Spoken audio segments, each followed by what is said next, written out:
Hello, my name is Casey Even, and I am a graduate student at Morningside University. The title of my research project is Girls on the Run, the Curriculum's Impact on Self-Confidence, Reading Fluency, and Behavior for Elementary Girls. Girls today are facing enormous amounts of stress and pressure, some of which come from schoolwork, family responsibilities, extracurricular activities, social media, and friends. Oftentimes, this pressure leads to low self-confidence, which can impact performance both academically and behaviorally, and potentially could follow them throughout their life. So why me? I'm a special education teacher in West Des Moines, Iowa. The reason I wanted to go into special education is because I wanted to help students, specifically those who struggle, believe in themselves and reach their full potential. I believe that self-confidence is a huge indicator of success, both inside and outside the classroom.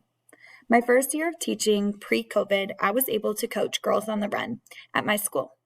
I noticed that my students who were involved in Girls on the Run were progressing more quickly towards their goals than my students who were not involved in Girls on the Run. I always thought it was curious, so that's why I chose to research it. It was interesting to find how hard it was to find research over self-confidence and academic achievement. Some studies that I did find mostly focused on body confidence, like Dove and the Free Being Me program. Free Being Me is similar to Girls on the Run in the sense that it's an after-school program and that it focuses on setting a positive environment for girls to grow in. However, it focuses mostly on body confidence, and results from the study that I looked at a middle school in Georgia showed that any success or any growth in self-confidence or body confidence was not long-lasting. And then Girls Circle is another after-school program that is geared more towards resiliency and relationships with troubled girls, and it really focuses on respect. However, results of this study that was done in a girls' home in Chicago showed that the results were short-lived, and in fact, they revisited the girls a year later, and the girls were in a worse spot in their relationships at school and their home setting than they were before they started Girls Circle.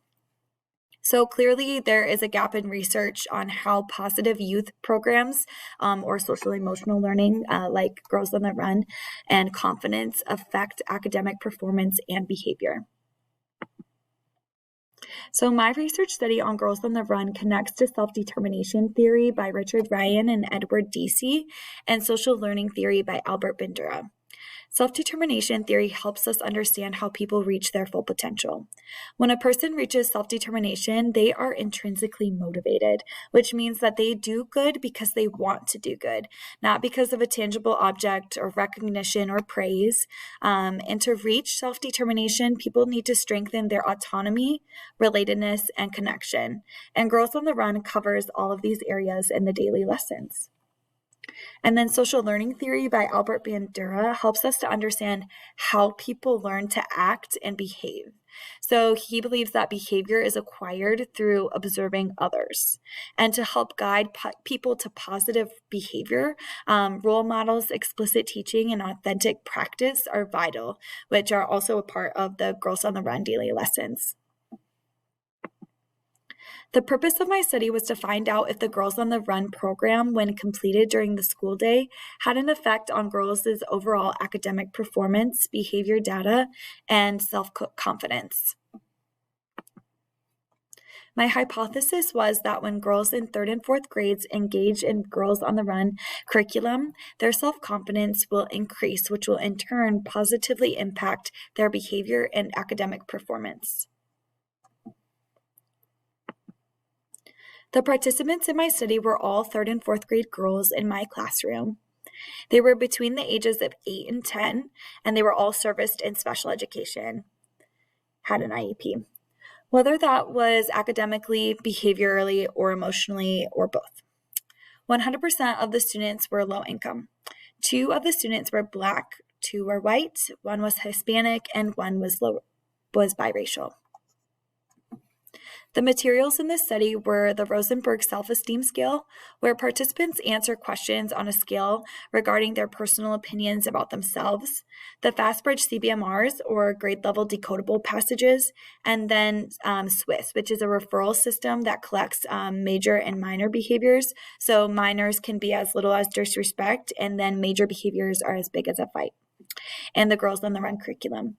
The study was a single subject A-B design with 2 phases. Phase A, where the classroom runs as normally without any changes, and then phase B, where the classroom runs normally academically, but adds in the treatment, which is the Girls on the Run curriculum. So before phase A, I gathered baseline data of the participants' self-confidence from the Rosenberg scale, their correct words per minute or fluency score on a grade level passage, and then the participants' current number of behavior referrals in the system. During phase A, the classroom ran as it did before with regular reading and social skills instruction, and then this lasted for 3 weeks.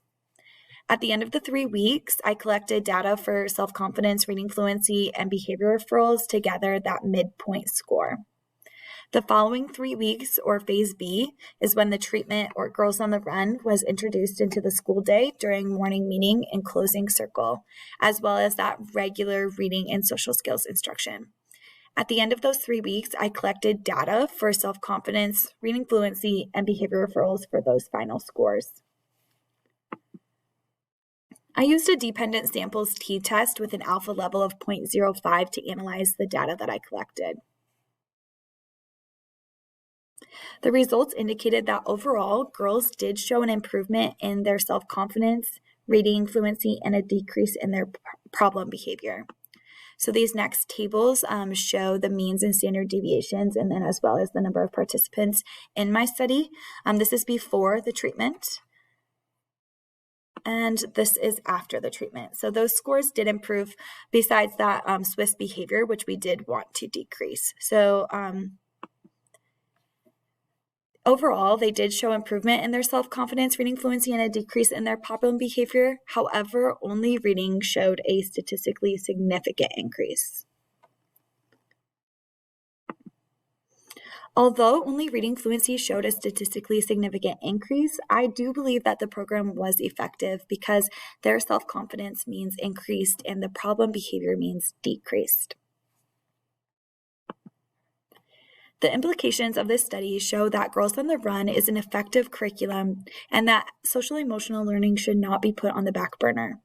Focusing on social-emotional learning alongside quality instruction can improve academic performance, and specifically, Girls on the Run can show a statistically significant increase in reading fluency.